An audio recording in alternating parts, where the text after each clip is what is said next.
Hello everyone, मैं हूं Arun Sharma, commerce अब उदयपुर से।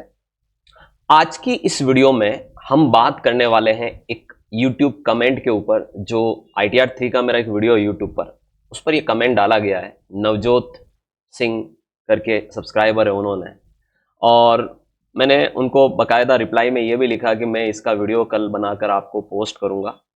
सवाल है, सवाल बहुत सारे लोग पूछते हैं और हम ट्राई करते हैं कि हम उनको एंटरटेन कर सकें, उनके जवाब दे सकें। लेकिन एक वर्ड इन्होंने यहाँ पर यूज़ किया है कमेंट में, तो पहले मैं इससे शुरुआत करूँगा और उसके बाद मैं पूरा सॉल्यूशन आपको देने वाला हूँ। इन्होंने लिखा है कि sir please reply, can I go for ITR 3 without books of accounts case I have similar case, my intraday loss is 1042 and my turnover is 55,182 and my sale value in intraday is 68,42,541 and I have also short term capital loss of 3955 and my income is just from dividend and interest below 1000. Please reply, am I eligible for this case? I am in depression. Please reply sir. मुझे बताओ, आप कोई income कमाते हो तो आप depression में कैसे आ सकते हो? अगर आपके मल्टीपल सोर्स ऑफ इनकम है, हो सकता है कुछ सोर्स से आपको नुकसान हुआ हो, और जहां तक आपने यहां पर मुझे कुछ नुकसान लिखा हुआ है, 1042 रुपए का इंट्राडे का लॉस लिखा हुआ है, और आपका शॉर्ट टर्म कैपिटल लॉस आपको 3,955 रुपए का लिखा हुआ है। अगर हम इन दोनों को जोड़ें तो ऑलमोस्ट 1,000 रुपीज का फिगर 5,000 रुपीज का फिगर बन रहा है। 5,000 रुपए का अगर कोई व्यक्ति को नुकसान होता है तो डिप्रेशन में कैसे आ सकता है, मुझे नहीं पता। कभी भी कोई भी परिस्थितियां हो, हमें अपने आप को हमेशा बूस्टअप रखना होता है। और ये जो आपने मुझसे सवाल पूछा है, बहुत टेक्निकल सवाल है, तो आज की इस वीडियो में मैं इस सवाल को डेफिनेटली आपको हर एंगल से बताने वाला हूं कि आप ITR 3 में कैसे रिपोर्ट करने वाले हैं, और आपको बुक्स ऑफ अकाउंट्स मेंटेन करने की जरूरत है नहीं है, ये सारी चीजें हम लोग डिस्कस करने वाले हैं। तो चलिए वीडियो को शुरू करते हैं। उससे पहले आप चैनल को अगर नए हैं तो सब्सक्राइब कर लीजिए और बेल आइकन को आप लाइक करिए, ताकि आपके पास रेगुलर बेसिस पर इस तरीके के इंटरेक्टिव वीडियो आते रहे। ओके, चलिए शुरुआत करते हैं। आपके सवालों को हम लोग एंटरटेन करते हैं। सबसे पहले आपने मुझसे कुछ सवाल पूछे हैं कि क्या मैं ITR 3 फाइल कर सकता हूं, और वो भी बिना बुक्स ऑफ अकाउंट्स मेंटेन किए। तो पहली चीज आपको हमेशा ध्यान रखनी है कि पहले तो आपकी मैं इनकम का सारा, जो आपकी इनकम और लॉसेस का आपने मुझे यहां पर डिस्क्रिप्शन दिया हुआ है, उसको मैं आपको जरूर यहां पर दिखाने वाला हूं। देखिए, सबसे पहले हम बात करने वाले हैं आपकी इनकम के नेचर के ऊपर। ठीक है, तो इनकम का नेचर हमें हमेशा पता होना चाहिए कि हमने कौन कौन सी इनकम कमाई या कौन कौन से लॉसेज हमने कमाए। लॉसेज भी तो कमाई है, जिसको आप या तो सेट ऑफ करोगे दूसरी इनकम के साथ, या फिर आप उसको कैरी फॉरवर्ड करोगे आने वाले टाइम में होने वाली इनकम के साथ। तो उस केस में आपको इनकम का नेचर समझने की जरूरत है। अब ये इनकम भी हो सकती है और लॉस भी हो सकते हैं। आपके केस में सबसे पहले आपने लिखा हुआ है कि आपको इंट्राडे में लॉस हुआ है 1042 रुपए का।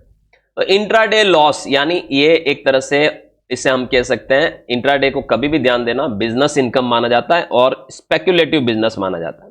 तो इंट्राडे ट्रेडिंग लॉस, आप सभी को पता है, आप लोग आजकल शेयर मार्केट में शेयर्स खरीदते बेचते हैं, और उसमें भी दो तरीके की ट्रेडिंग होती है। एक होती है जहां पर आप इंट्राडे में सेम डे खरीदते हैं, सेम डे बेच देते हैं, और एक होती है जहां पर आप डिलीवरी बेस्ड करते हैं, डिलीवरी लेते हैं, कुछ समय बाद बेचते हैं। तो अगर आप डिलीवरी बेस्ड कर रहे हैं तो फिर आपको वहां पर कैपिटल गेन होगा, लॉन्ग टर्म या शॉर्ट टर्म, लॉस भी हो सकता है। लेकिन अगर आप सेम डे खरीदते बेचते हैं तो उसे कहते हैं इंट्राडे। तो आपका यहां पर आपने बता रखा है कि आपको इंट्राडे में 1042 रुपए का क्या है, लॉस है। अब कभी भी ध्यान देना, इंट्राडे की जो इनकम होती है वो हमारा एक तरह से स्पेक्युलेटिव बिजनेस लॉस माना जाता है। बिजनेस भी दो प्रकार के होते हैं, आप सबको मैं बता दूं, एक नॉर्मल बिजनेस और एक होता है स्पेक्युलेटिव बिजनेस। तो ये जो आप इंट्राडे करते हो, ये स्पेक्युलेटिव बिजनेस माना जाता है, और इसका जो सेक्शन है इनकम टैक्स में, याद रखिएगा, सेक्शन 43 सब सेक्शन 5 में आती है आपकी इंट्राडे की इनकम। ओके, तो आपको ये सबसे पहले तो ये बता दूं कि ये PGBP हेड का पार्ट है। इनकम के 5 प्रकार होते हैं, 5 हेड होते हैं: salary, house property, capital gain, business और अदर सोर्सेज। तो ये जो इंट्राडे ट्रेडिंग लॉस किस में जाएगा, PGBP सेक्शन में जाएगा, याद रखिएगा, बिजनेस लॉस माना जाएगा। दूसरी चीज आपने यहां पर बता रखी है कि आपको शॉर्ट टर्म कैपिटल लॉस हुआ है 3,955 रुपए का। तो सेकंड जो आपकी यहां पर इनकम आ रही है STCL कहते हैं इसको, शॉर्ट टर्म कैपिटल लॉस। ठीक है, तो अगर आपने shares within 12 month sell कर दिए तो आपको उस पर शॉर्ट टर्म कैपिटल लॉस या गेन हो सकता है। यहां पर भी आपको लॉस निकल कर आ रहा है, दैट इज 3,955 रुपए। This is STCL। ओके, अच्छा आपको इसको भी समझना पड़ेगा, ये आपका कौन से हेड में जाएगा, ये आपका STCL में जाएगा, मतलब कैपिटल गेन वाली इनकम में आपको इसको लॉस दिखाना पड़ेगा। अभी तक के दोनों हेड आपके नेगेटिव है, क्योंकि एक में आपने इंट्राडे ट्रेडिंग लॉस है, एक में आपको शॉर्ट टर्म कैपिटल लॉस है। और जो तीसरी तरीके की आपने यहां पर मुझे कुछ इनकम लिखी हुई है कि भैया आपने डिविडेंड और इंटरेस्ट लगभग 1,000 रुपए से कम कमाया है, तो ये डिविडेंड और जो इंटरेस्ट की इनकम होती है, शेयर मार्केट में अगर आप शेयर्स खरीद के रखते हो तो कई सारी कंपनियां आपको टाइम टू टाइम डिविडेंड देती है, तो वो लाभांश की इनकम, डिविडेंड की इनकम, और बैंक वगैरह में आपके जो डिपॉजिट्स है उस पर आपको इंटरेस्ट की जो इनकम है, ये हमेशा याद रखिएगा।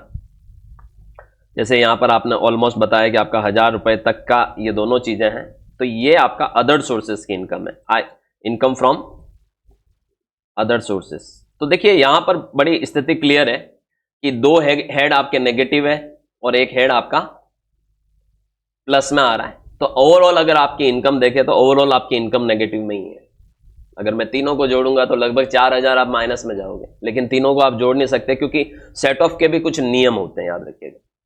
अब आपका ये सवाल है कि सर मुझे क्या बुक्स मेंटेन करनी चाहिए, मुझे कौन सा ITR 3 अगर मैं जाता हूं तो मुझे क्या। पहली चीज तो ये है कि आपको सबसे पहले कभी भी ध्यान देना, जब आपने अपनी इनकम का पता लगा लिया कि आपकी इनकम कौन कौन से पैटर्न में है, तो फिर उसके बाद आपको यह डिसीजन लेने में बहुत आसानी होती है कि आप कौन सा ITR भर सकते हो।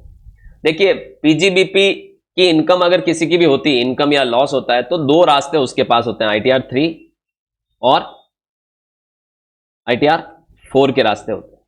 लेकिन स्पेक्युलेटिव बिजनेस लॉस है, अगर आपको याद रखिएगा, नॉर्मल बिजनेस होता तो आप ITR 4 में जा सकते थे, लेकिन स्पेक्युलेटिव बिजनेस है तो ITR 4 में इसका कोई शेड्यूल नहीं होता है, इस वजह से आपको ITR 3 के रास्ते ही ओपन है। तो ये ITR और शॉर्ट टर्म कैपिटल लॉस वापस आप दो तरीके के ITR में दिखा सकते हो, ITR 2 में दिखा सकते हो और ITR 3 में दिखा सकते हो, समझना। और इनकम फ्रॉम अदर सोर्सेज आप चारों ITR में दिखा सकते हो। कौन कौन से चारों ITR?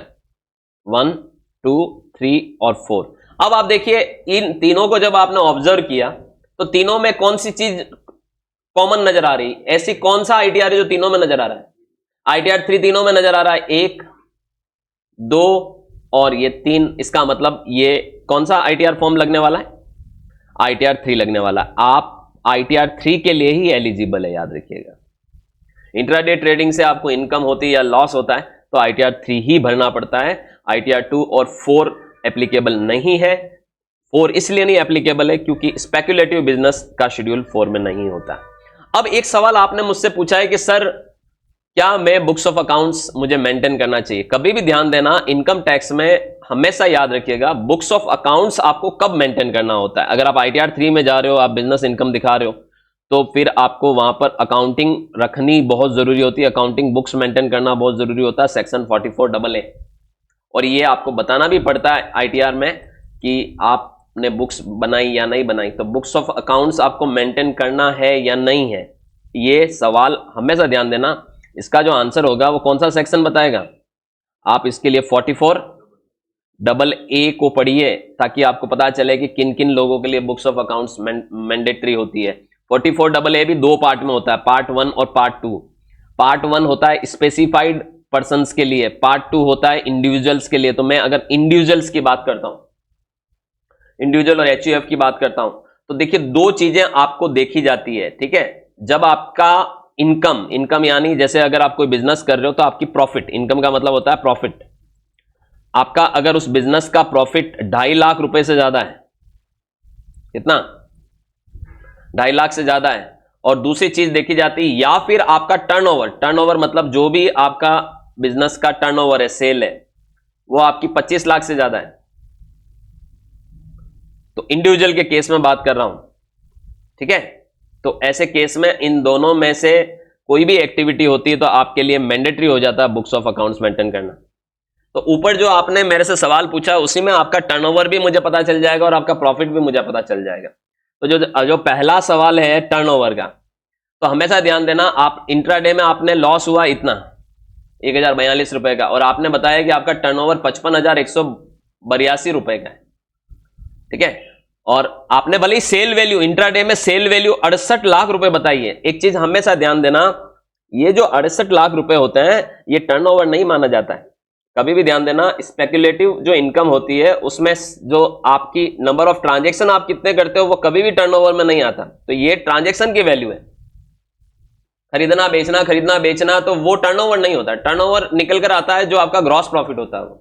तो यहां पर आपका टर्नओवर 55,182 रुपए। तो देखिए मेरे पास, आप समझिए मेरा आंसर यहीं पर मुझे मिल जाएगा, 55,182 रुपए मेरा टर्नओवर है, समझना। और कोई नॉर्मल बिजनेस तो आपने यहां पर बता नहीं रखा है। दूसरी बात है कि आपने प्रॉफिट, अब आप देखिए आपका प्रॉफिट, अगर आप इन तीनों चीजों को जोड़ोगे, मैंने अभी अभी आपको क्या बताया, बंदे का प्रॉफिट तो निकल ही नहीं रहा है, लॉस निकल रहा है। तो आप प्रॉफिट में तो हो नहीं, आप किस में हो, लॉस में हो। तो आप मुझे बताओ 44AA के जो नियम है कि आपका प्रॉफिट 2.5 लाख से ज्यादा होना चाहिए, आपका टर्नओवर 25 लाख से ज्यादा होना चाहिए, तो क्या आप ये दोनों को फुलफिल करते हैं?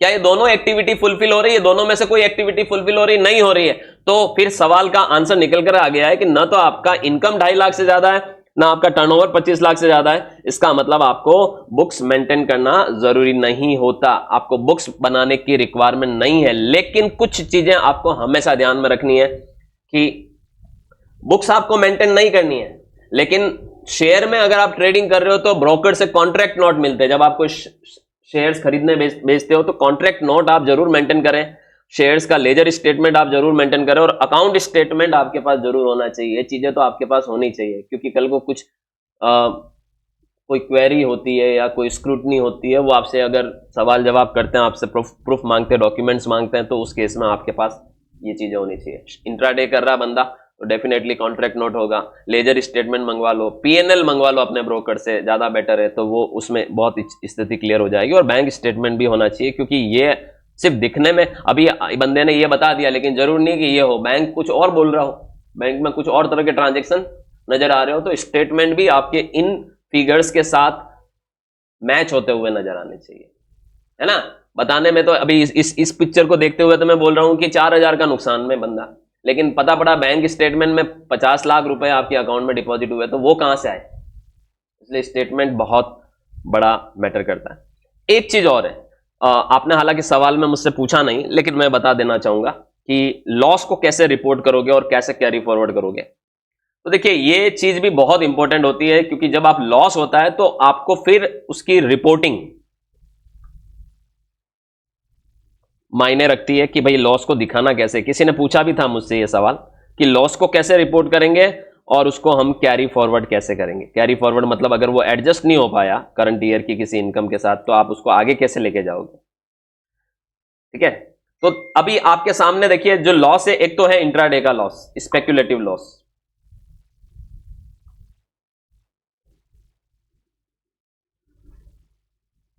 कभी भी ध्यान देना, इसे हम कहते हैं स्पेक्युलेटिव लॉस।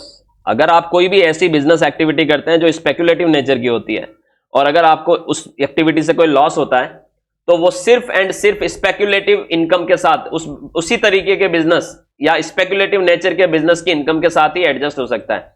तो ये लॉस आपका स्पेक्युलेटिव इनकम के साथ ही एडजस्ट हो सकता है, और ये इसमें आपको टाइम मिलता है 4 साल का। 4 ईयर के अंदर अंदर, अगले 4 सालों में ये आपको इसी प्रकार की कोई इंट्राडे प्रॉफिट होगा, तो आप अपने लॉस को उसके साथ क्या कर सकते हो, एडजस्ट कर सकते हो। आपको इसमें कहीं रिपोर्ट करने की जरूरत नहीं। ये आपने इस साल आपका इंट्राडे में लॉस दिखा दोगे, ठीक है, वो आपने आईटीआर भरोगे, वो कैरी फॉरवर्ड हो जाएगा, और आने वाले समय में उसी प्रकार की इनकम के साथ उसको एडजस्टमेंट आपको दिखाना होगा। बस एक चीज हमेशा ध्यान रखना कि लॉस को आप आगे जाके अगर रिकवर करना चाहते हैं, उसको एडजस्ट करवाना चाहते हैं आने वाले समय के प्रॉफिट के साथ, तो आपको एक तो आईटीआर भरना मैंडेटरी होता है, वही आईटीआर भरना है जो आपने भरा है। जैसे आईटीआर 3 भर रहा हूं तो लगातार आईटीआर 3 भरता रहूं आने वाले समय में, और ड्यू डेट से पहले फाइल करना मैंडेटरी होता है। क्या होता है? ड्यू डेट से पहले फाइल करना होता है। बहुत लोग क्या करते हैं, अवॉइड करते हैं टाइम पीरियड को, कि गवर्नमेंट ने ड्यू डेट दिया भर लेंगे, पेनल्टी लगे तो चुका देंगे। देखिए ड्यू डेट निकलने के बाद आप लॉसेस को कैरी फॉरवर्ड नहीं कर सकते, खत्म है खेल उनका, याद रखिएगा। इसीलिए बिफोर ड्यू डेट आईटीआर भरना बहुत मैंडेटरी हो जाता है। तो पहला इंट्राडे का लॉस आप आने वाले समय में इसी प्रकार की इनकम के साथ दिखा पाओगे, ये पहला केस। दूसरा केस आपने यहां पर बता रखा एसटीसीएल, शॉर्ट टर्म कैपिटल लॉस। कभी भी ध्यान देना, जो एसटीसीएल है वो दो तरीके के कैपिटल गेन से एडजस्ट हो सकता है। अगर आपको भविष्य में कोई एलटीसीजी होता है या भविष्य में कोई एसटीसीजी होता है, इन दोनों के साथ आप एडजस्ट कर पाओगे, अगले 8 साल तक आप इसको कैरी फॉरवर्ड कर सकते हो।